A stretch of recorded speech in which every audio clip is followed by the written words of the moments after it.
very much to Apostle Dr. Ademola Adeshina, Ph.D., Mr. Vice Chancellor, School of the Spirit Bible Institute. Thank you so very much, sir, for having me here this morning to participate in the course titled Organizational Leadership and Crisis Management.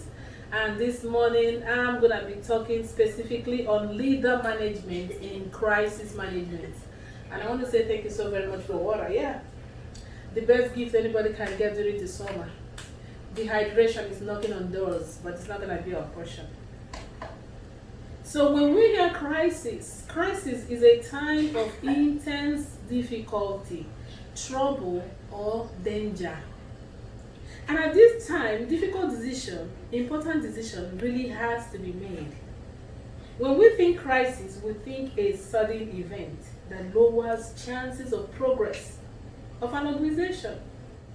Crisis is a situation bound to lead a sudden change in the result and objectives planned. It's like you have made all your plans, but all of a sudden there's a crisis. Crisis is always going to make you, or is going to mar you. So it's going to bring some changes. So how do you lead when there is crisis? In a team, in a project, or in an organization. When a kidney donor who has come to help somebody have a life, when they die right in front of you, when they die while you are taking care of them, how are you going to handle this? This is a crisis right there. How do you stop bleeding when things have gotten out of hands? When a pregnant woman after safe delivery begins to bleed to death, how do you activate your plan B, your plan C, and even your plan D just to save a life? How do you plan for even the unknown? Because crisis is something that is unknown. A lot of times we think that, oh, we got it all. But when there's crisis, you realize that we haven't planned for crisis. Companies and organizations, we plan for emergencies, but not necessarily for crisis. Crisis is always something that you just don't know what it is, but because you got it all, but because you understand it, because you are an exceptional leader, crisis leader, it's not gonna sweep you off your feet. How do you keep team focused during crisis? Because during crisis, if you don't know what you're doing as a leader, then you're gonna scare everybody. So how do you keep your team focused? I'm just trying to create a mental picture of what crisis is. You need to know your backup plans. Who do you call in when there's a crisis? Who is gonna come in? You need to know who is going to step in. You need to know who is going to step up. You should activate your compassion. Compassion is one thing that is going to help to be a great crisis leader. So you should activate your compassion. You should know your team members. You need to know who is the scheduler. You need to start getting your scheduler. You need to know who to schedule. You need to know who to bring in. Because people go off, right? We have people who come in and work. Maybe those great team leaders, the great workers, those people they know how to do it. Crisis might happen when it is their off days. But you can just call the scheduler and say, schedule Stella to come in and work immediately. But if you don't know your employees, you don't even know who to call in. So company crisis is not what anybody can predict. Company crisis is not what anybody can necessarily prevent. What you and your team can control is your response, which can make a bad situation get worse, or it can ameliorate a bad situation, depending on your time of response. So I'm trying to say that you cannot control crisis, but you can control your response system. As a leader, you need to recognize crisis when you see one. It's very important, because the earlier it is recognized, the better chances you will have to see what you can do. And you need to ensure visibility of a strong leader. You should step-by-step decision-making process. We have pre-crisis level. At the point of pre-crisis level, you are able to dictate certain things that you can do to prevent that crisis from happening. But when that stage has passed, we're going to find ourselves in a crisis itself. Like the crisis is here. And then we have post-crisis management. So pre-crisis time is time to perceive what needs to be fixed. And when that thing is fixed, it's going to bring transformation. It's going to transform that crisis, and it becomes an achieved condition. It becomes an achievement to the company. State of crisis means that the crisis is already here. That crisis is already here, and it is not a time to resign as a leader. Crisis leader is not a time to resign. It's not a time for a leader to be in panic. If you just think about it. If you find yourself in a situation where you are in panic, what do you think your teamwork, your team players will do? They will all jump out through the doors and through the windows. So it's a time to calm down. It's a time to really be calm. And it's not a time to act overconfidence either, because overconfidence can kill a patient. Overconfidence can bring a lot of loss to a company.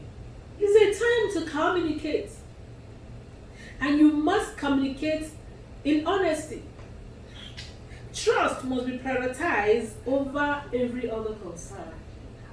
Crisis management is prevention driven. You must know what to do. You must know when to do it. You must know where to go when it happens. You see, orientation process is very simple, but orientation shouldn't be taken lightly. You have to take notes during orientation as an employee. When you have been employed, you know your employer is going to take you around and say, this is the exit door, and then you're just and your employer is telling you, in case of emergency, this particular exit door right here is the closest door to outside, and this one here is going to use a code. You need a code to open it. So when anything is happening and you need to use it, you got to punch in 246. And you are just chewing your gum and looking at your phone, checking your text messages and going, I get it, wow, it's a big building. No. Orientation process needs to be taken very seriously. A patient has died because a nurse is running up and down trying to figure where the oxygen room is. And unfortunately, the crisis leader does not know where the oxygen room is either. This nurse has not taken notes on the date of his orientation. Fire disaster has claimed lives because the manager is punching the wrong number on the exit door. They have not paid attention. As a crisis leader, you got to know all this. You got to know the code to the exit door. You got to know little things like if it is in a medical place, you got to know the oxygen room, where is it? Is it on the left side, on the north side, on the west, which particular room? You got to be sure that those oxygen tanks are even serviced. Sometimes you get there, they are empty. You got to make sure they are all filled. Crisis management is not building invention here and there. It is all about team players being educated and knowing what to do. Yeah. They need to know what to do.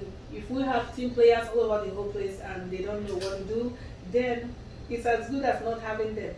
In case of fire emergency, team players should know exactly what to do. They should know the acronym PASS. The acronym PASS is going to help them to know how to operate the fire extinguisher. This is not the time we need to start teaching them on drilling. This is the time for them to come and display what they have learned. PASS, P stands for pull. You pull out the pin. There's a pin that is preventing the fire extinguisher from leaking out.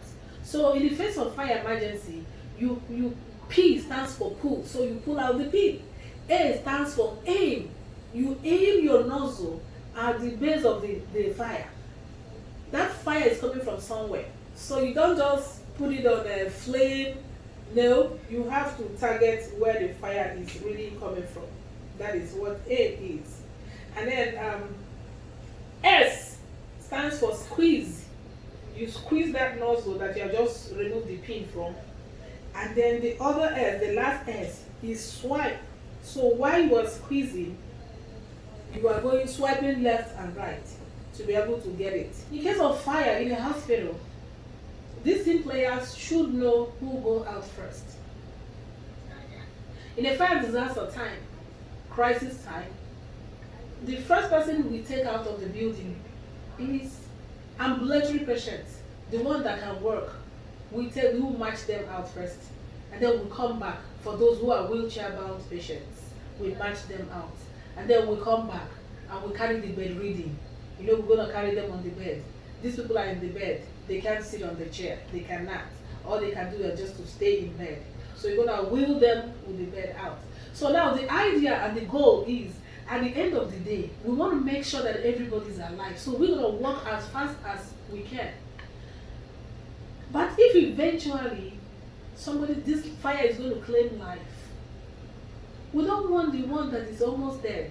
The bedridden is almost dead. The ambulatory is still alive. So you don't want to choose to remove the bedridden who might just die tomorrow. And then you leave the ambulatory to die inside the room. So since we don't know what is going to happen, the first thing we do is to evacuate the ambulatory patients. Then you come back and evacuate the ones in the wheelchair bound patients, and then you come back and evacuate the ones in the bed. And then I need to mention that in crisis management, so the primary purpose of a leader is to establish stability. Every leader wants all the team players to know their duty. As a team player, you need to know your duty. That's what your manager wants. And in event of crisis, a leader should not fall in love in one of their plans. Maybe you make a plan B and you're just like, oh, this worked last time. We're not going to change it. No, you're going to change it. Look at what happened during the pandemic. All the plans were failing. When the emergency was escalating, they brought out their plan B. It didn't work. You're going to stay there and say because you fall in love. No, we don't fall in love. You create a plan C. It's not working out, you create a plan D. So you just continue to change things. So plan may fail. A leader must be ready to redirect. A leader must be ready to readjust. A leader must be ready to monitor. A leader must be ready to communicate a plan and execute it.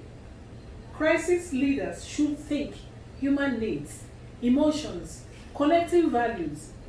They should be able to think strategically, use emotions to communicate that they care. You have to use your emotions. You gotta be compassionate. If you're not compassionate, you will miss it. No manual can teach a crisis leader what to do at the point of crisis. No manual.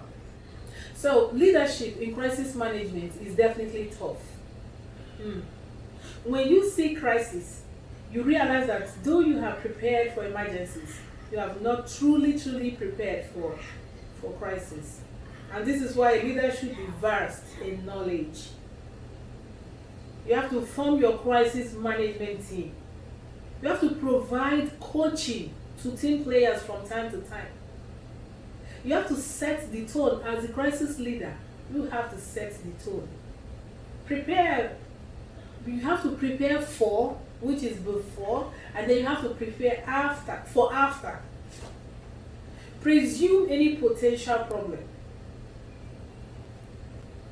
Because presumption of any potential problem is going to help a whole lot. It helps to catch it even before any stage. Catches it on the 0 stage, which is on the pre-stage. Of course, the first thing is to diagnose the problem. When you take your car to a body shop, they don't just start working on the car. They just look at the car and they say, oh, maybe we just need to start from the engine. No, the very first thing to do is to diagnose. You diagnose the car and then you realize what the car needs is to change the brakes. So in every situation, the very first thing to do is to diagnose. Crisis, you have to diagnose. Know exactly what is going on. You have to improvise response measures. You have to work with professional consultants. You have to know about the work laws. You can't just sit there looking cute and something happens and you have, because when something fails and you want to try something else, you know you might still get yourself in trouble if you don't know what you have to go according. Some things are according to law. For instance, a law might say don't use the door on the north side. You have to always use the door on the left side. But because you don't know the work law, you do what? You just go to the left side. And as a crisis leader, situational awareness is very important. You have to be very aware of the situation, because how are you going to communicate if you don't know exactly what the problem is? For instance, it has gotten to a point of calling 911 and you don't even know what to tell them. You want to bring in somebody from the other side and you don't even know what to tell them. So you got to know it. You got to know the in and out of the crisis. You must be brave in your decision making. You have to have plan B, plan C, plan D, and when to activate them. Be creative. Adapt very rapidly. After every decision is action. After every decision is action. Leadership in crisis is a great challenge to find out the level of resilience we all have as humans. And we must remember that we can't control the disaster, but we can control our response system. For instance, you have 7 seconds to trace a problem. When we have a trach patient, a little baby who is a trach patient, and he has all these tubings connected all over the whole place. He cannot breathe on his own. He's breathing through the machines, and one of the machines is beeping. You have 7 seconds to trace it, and you need to understand that you're going to trace it from the body, from the baby to the machine. When there's a beep, you don't start taking care of machines. You got to start looking at your patient. From your patient, you work your way to the machine, and you have 7 seconds to do this. So if you are not a professional in what you're doing, response system, you're going to be so slow. First, you're going to, think, what am I starting from? Am I starting from the patient? So your response system depends on how much knowledge you have. Crisis might mean losing a job. It might be a divorce. It might be accident. And it might be death. Have a plan B. For example, a spouse, a man who has a very good job, decides that his wife should just sit at home and take care of children and not go to work. As a woman, you're not just gonna sit in the house and just eat the food and look cute, and all you can do is just watch television. It's very beautiful. Your husband says no work, but what is the plan B in case anything happens tomorrow? In case if he has an accident tomorrow, God forbid it. In case if he loses his job tomorrow, God forbid it. So you need to, it should be an opportunity for you to, find something to do online, study. Make sure you are upgrading. Then if anything happens to his job, you are the plan B, and then you jump in. Something happened in the United States of America, I think about 2 years ago. So this man, he's been working, and then his wife was just sitting at home taking care of children. And all of a sudden, this man had an accident and he died. So this lady was just crying. She was wailing. What was she going to do? In the United States of America, bills are due every month. And we're talking about thousands of dollars. And she has not done anything in the US. She has not gone to school, whether it is on-site, physical site, online. She ended up going back to Nigeria because she was not going to be able to take care of her bills. It was a huge crisis right there. So I'm going to stop here today, and once again, thank you so very much, Apostle Dr. Ademola, Adeshina, Ph.D., for letting me come in. God bless you.